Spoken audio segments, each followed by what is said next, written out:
Hey, how long before a speech should you begin practicing?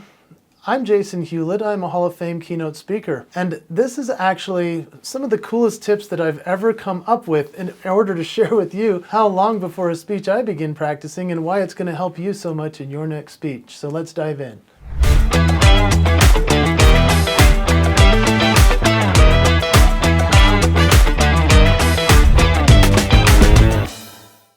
So here's actually the philosophy of Jason before we dive into the actual points that I've come up with.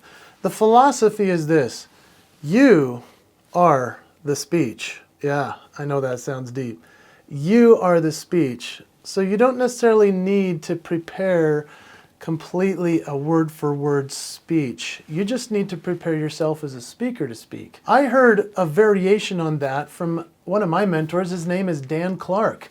He's a CSP, CPAE, Hall of Fame speaker, and I remember him saying something to the effect of, I just get ready to speak. I'm always ready to go. And that's because he lives the life of being ready to speak about anything, anywhere, at any time, and he can. He's amazing. So my first philosophy for you is to consider for yourself that you are the speech. So prepare yourself first to be somebody who speaks. So how long before a speech should you begin practicing? Oh, this is a touchy subject for a lot of people. But I would have to say that number one is as soon as you know that you're giving the speech. I mean, that may sound obvious, but a lot of people just think, oh, I'll just wait until the last minute. Oh man, don't put yourself through that kind of stress. That is the worst. I mean, if you went to high school like I did, maybe you waited until the last minute for the big test the next morning and you studied and crammed in the last minute for the grades to be put in. I don't know why I did that. I think that was just human nature. But when you get a speech and an opportunity to speak, start preparing as soon as you possibly can. And like I say, just prepare yourself to be the speaker. That's first. But always think about for yourself, I don't want the stress.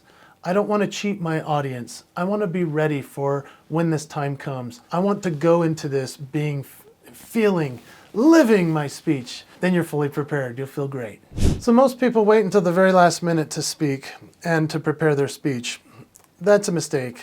And here's the reason why. I think that a lot of people are then scrambling. They're trying to put their notes together. They're not sure what they're going to say. They're feeling and panicking. Then you start worrying about what you're going to wear, all those different things. Just being prepared and making it so that you're not that last minute person is a huge thing in order to prepare your speech well.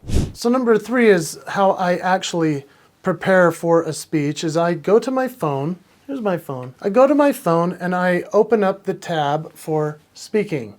And under speaking, I have a couple of different tabs. For example, one is corporate speaking. One is education speaking. One is church speaking. I have a lot of opportunities to speak for different groups. And so that's where I keep things organized. Being prepared is being organized and practicing your speech. And so I'll put it into those different tabs and I'll start to begin my outline. Hey, which I actually made another video if you want to go check out how to create an outline for your speech. That's another video you should watch. And so number four, what I do within those tabs is I'll create a new note and I'll type in the name of the client or where I'm going to speak, the date, and the title of the speech. And so now I can start to really begin to prepare what I'm going to say.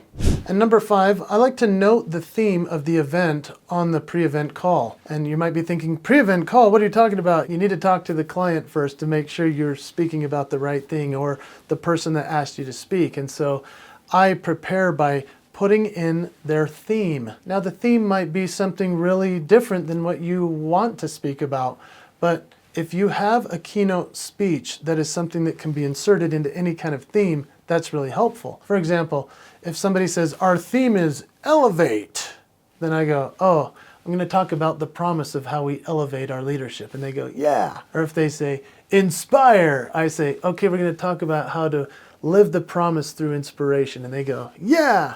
So having the theme as a way to drive you to prepare and practice your speech is very helpful. And just as a little bonus on top of what I just said about asking them about their theme and that pre-event call, here's the bonus.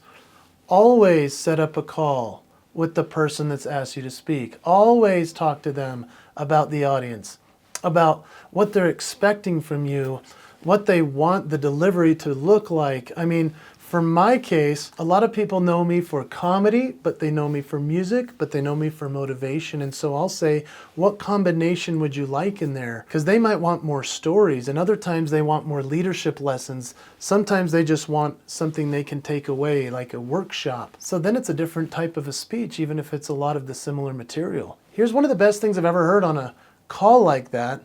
His name is Brad Barton. He is a CSP, which means Certified Speaking Professional, and only, I think, 5% of speakers ever get that credential. It means that he's a pro and he's done a lot of great work. I was on the same agenda with Brad Barton, and he's one of the great speakers there is. He had one of the coolest questions I've ever heard any speaker ask the client. He said, hey, what is the feeling that you want the audience to come away with? And I was like, boom. What a great question. He then said, are you more interested in a standing ovation? Are you more interested in them laughing? Are you more interested in them possibly crying because they're touched by something? It was so interesting to listen to this event planner thank Brad Barton and then go deep dive into what they really needed. And he uncovered for me while listening, because I was just the other speaker on the docket, he uncovered for me what I needed to speak about instead, because he asked that type of question. And so when you do that kind of thing, it's so important to have a pre-event call with the client. Now, before we go on to the rest of the points of this video, I would love if you would go and subscribe to this channel, because there's so many other opportunities and other videos within this where you'll figure out how to be a greater speaker, how to practice more, how to outline, how to use notes, etc. We've got them all here, so please subscribe. Let's keep on going. So between the time you're asked to give the speech and the time you actually give the speech, this is really important, because number 6 allows you to cultivate and accumulate all the materials you're going to need. Now, what's nice is if you have a long time, like a full year to prepare, then you can grab stories and things and thoughts and ideas for a year. However, a lot of speakers do this. They get asked to speak, they think about it for a minute, and if it's a year out, guess when they start preparing? A year later, right before the speech. It's too late. What you really want to do is think about the speech often. Maybe even put it on your calendar to say, hey, I need to prepare something more for this speech today. But as you think about that client in the far off distance, or let's say it's 6 weeks away, you can be gathering information, cultivating ideas, culminating in this beautiful speech that you're going to be giving. And whether that's watching movies, gathering quotes, reading books, finding passages, having experiences in your everyday life, all of those things matter to putting it together so you can practice better. So number 7 is to ask for a conference call, and that's different than the pre-event call. So the pre-event call was to ask what they wanted everything to turn out within the conference, but this conference call that you're going to now do is something where you're going to get more details on the finer points of like your sound check time, when you should arrive, what you ought to wear. And yeah, it's okay to ask, because think about it. If behind you is black and you wear a black outfit, you're just going to be a floating head. It's going to be a weird speech. And so you need to ask them, should I wear different colors? There's different things that you can ask on that call, but having the conference call allows you to then ask more detailed and specific questions to getting to the point where you can really feel good about practicing your speech. The other thing you want to do on this conference call is you could say to them, hey, would it be okay if I joined a normal conference call with your attendees? That means like a normal work call. And they might be like, really? And you say, yeah, I'm just doing some research. You want to learn the language of the audience. You want to hear how they talk in terms of, the things that they say among each other. Maybe they have acronyms you've never heard before and you need to know some of those. Here's the next point, is to actually look at their website, read their blog, find their mission statement. Go do some research for yourself on the company or the client that has hired you. Because when you start to really do this research, that changes the way that you practice in order to deliver for them something that inserts their language and the things that really matter to them. I've given speeches where I've not done the research and it's a disaster. In fact, I've shared other videos on this channel about that, and it's kind of funny, but it's sad. But it also proves the point of being prepared, doing your research. There have been times when I've gone to a website of a client and I've seen that they have all of this philanthropy and they have a charitable foundation, which I never knew about. And then I go, oh, I should put something about that in there because they're keeping the promise to the world. And the client loves it. They didn't even know that I was going to do that. It's a really neat thing. And then number 9, you need to set up a call just a few days prior to the event with the event planner just for the last and final details. Now the reason for that is you don't want to do it the day before. They're too busy with everything. It's really good to do it about a week out. So make sure that you put that on your calendar, and I'll tell you what, if you're willing to do this many calls, this many things as you practice, your client will be so grateful for you. They'll be like, that was the most research anyone's ever done for us. And they will love you before you take the stage. So number 10, I would just recommend to you that you actually don't practice the entire speech very often. I want you to practice in little spurts here and there. I want you to practice in little segments. You know, practice the beginning, practice the middle, practice the end. But the night before, the day before, this is what I do. I'm in the hotel. I'm getting ready to give the speech, let's say at 9 a.m. the next morning. I go through the speech multiple times, front to back, over and over. It is so awesome because now I can see the flow of it. I can see where the energy is. I can see what parts I'm forgetting.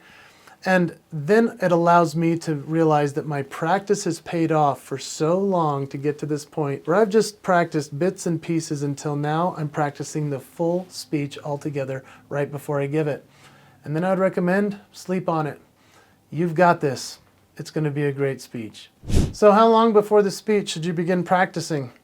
As you can see, I've just given you a lot of ideas as to how much you really ought to be.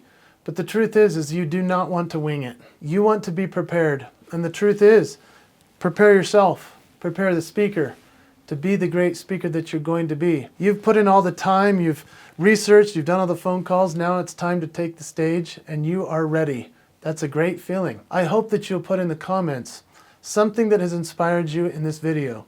I will respond to every single comment, and so I would be thrilled to engage with you. But I appreciate you taking the time, and I wish you well practicing for that speech. And so, hey, while you're practicing, I want you to know that there are other videos that I've created, such as how to prepare note cards for your speech and other things that will help you get through it. Even in practicing, that will be helpful. Even if you need it on stage, it'll be more helpful. I hope you go check those out.